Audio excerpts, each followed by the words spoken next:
Fires angle with the bow now, 0. Bearing. Down the throat. It's a bow shot. Hello, YouTube modeling community. This is Rick, and this is a final on my Clone a Toy build. Before getting up a little closer to this and looking around it, I'd like to just do a little review and update on how we got it here. So we'll do that first. Okay, just to catch everybody up, this is the toy I'm cloning, a tin wind-up Flash Gordon rocket ship from the 1950s. You can get those on eBay. I've seen them as high as $100. The kit I'm using for the clone is Fantastic Plastics, a 1/72nd scale Flash Gordon rocket ship based on the 1930s serials. Did a little bit in the intro of a clip from those. I did decide to see if I couldn't detail up the interior a little bit, and got some computer consoles from Shapeways, these three right here, and they detailed up fairly nicely. This is the kit supplied main console, and the other three are the Shapeways kits you saw in the previous view. So let's go on. Here's the interior spaces for the Flash Gordon rocket ship. There's both a control deck, if you will, and an engineering deck. I just wanted to kind of show these before we button everything up, and they're basically out of view except through the windows. Zoom in here a little bit. On the control deck, the front panel there in front of the stool, that's a kit provided piece. Take a look around.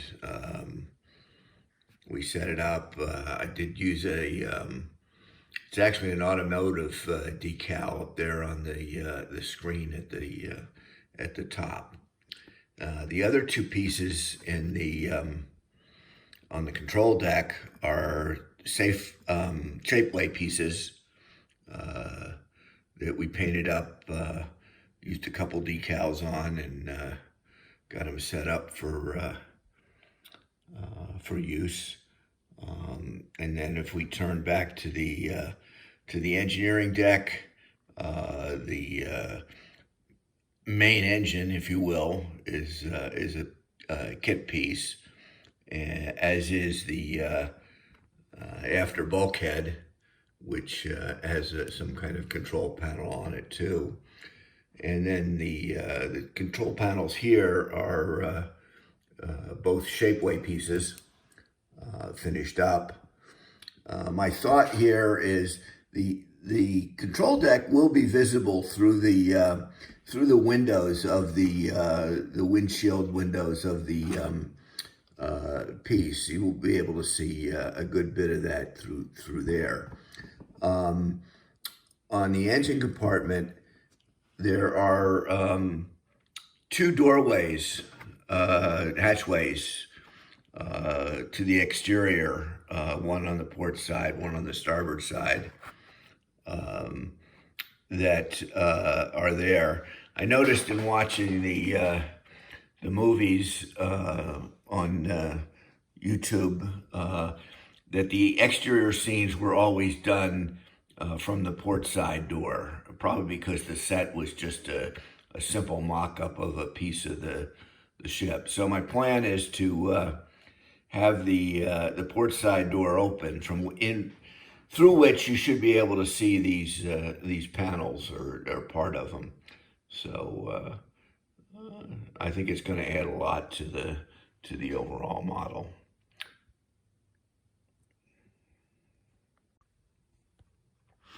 Also added a little bit of detail to the interior shell, a couple instrument decals and some tanks.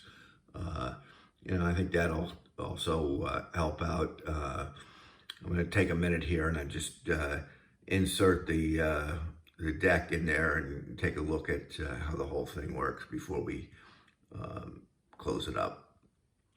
So this is the control deck interior seen from the open back. Once we get it closed up, it'll be looking at it through the windows here. You can, catch a little bit of it wobbly there, but just looking in through. So I'm pretty pleased with the way it's working out. So, and here's the final product. I really enjoyed this. It was fun, especially checking back, looking at some of the old movies, spinning this around here. Actually, this is supposedly Dr. Zarkov's ship in the first of the 3 serial movies. A lot of the scenes in the movies fly a different ship. It's Ming's bomber, which you can also get from Fantastic Plastic. But I think I really am pleased with the way the paint came out. I like the yellow on the red. The one problem I had was what I wanted to do with the decals and make my own decals. And I experimented and finally got to the point where the decal itself was working well. This is the final sheet that I had for the decals. But what I found out is that when the yellow, for whatever reason, goes over the red, it essentially is transparent. So I'm going to continue to play with that and see if I can't figure out what I need to do, possibly maybe a different color besides the yellow. But I have not, I mentioned when I was doing the update that I was planning to leave pose the door open so you could see in and see the control panel. And that's still my plan. And I may even try my hand at lighting this, but until I get the decals on, I'm going to keep it where I can handle it and get that together. So that's where we are. It's from a shelf standpoint, it's finished. From a posing and scenes, I may want to get back and do a little bit more of that. So here, I'm going to lift it down here and see if we can't get a little bit of a look inside. There's, if you can see through that porthole there, you can see a little bit of the interior pieces that we put in.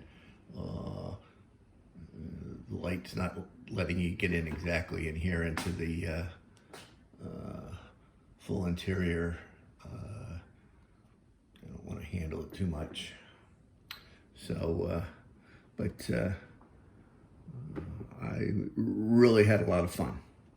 So next time I will be giving an update on the PT, Daisy May, and we'll do an intro on my Finish It in February build. So that's it for now. Thank everybody that subscribes. If you are enjoying this and viewing it and haven't subscribed, please do. And we'll talk to you next time. Thanks, guys.